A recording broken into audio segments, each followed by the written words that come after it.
So while I was president of SCWIST, Dr. Elizabeth Croft became the West Region Chair for NSERC for Women in Science and Engineering.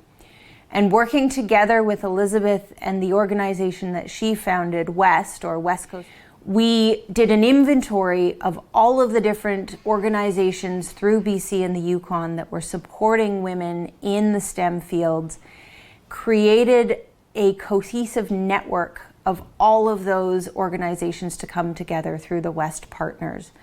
So it enabled those organizations that might previously have been organizing a small event here or a small event over here or having a limited reach to come together and cooperate to enhance their reach and increase their impact overall.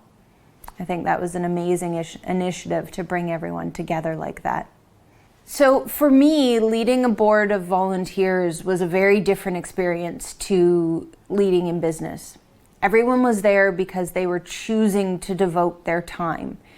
And so for me, it was a huge learning experience from a perspective of where do you find the intrinsic motivations? How do you get a team of 10 disparate individuals with very different visions and thoughts to pull together as one team, to go from the four stages of building a team: the forming, the storming, the norming, and the performing.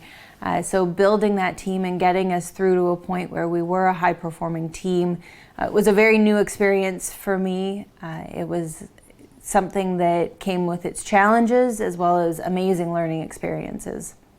The 30th anniversary brought together a few different initiatives. First, led actually by Maria's daughter, the incomparable Antonia Issa, we led a rebranding exercise of SCWIST to launch our new logos. We then brought everyone together for a gala celebration and fundraiser evening at the Four Seasons downtown.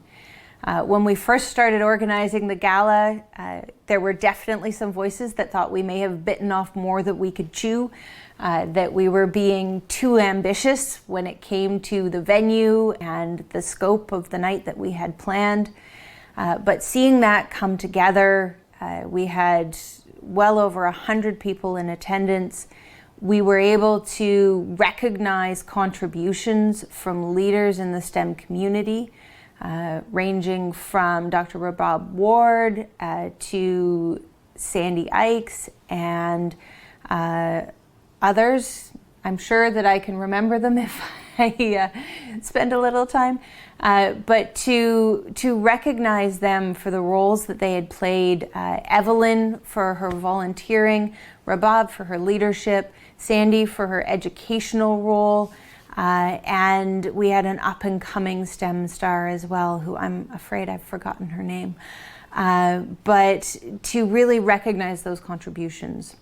We combined that gala evening with a silent auction and fundraiser, raising a significant amount of money for SCWIST to enable us to continue our operations at a time when financial security was a challenge. We were always looking from one grant to the next in terms of ensuring that we had sufficient support, scrambling to grow our membership. And so by raising that fundraising, we were able to provide a solid foundation for SCWIST to build from and grow further. I think that SCWIST has done a tremendous amount to raise the profile of women in the STEM fields over the course of the last 40 years. They have collaborated with other organizations and really helped to form a supportive network for women in STEM across the country that has helped in increasing awareness of the issues facing women in STEM, as well as emboldening the next generation of future leaders in STEM.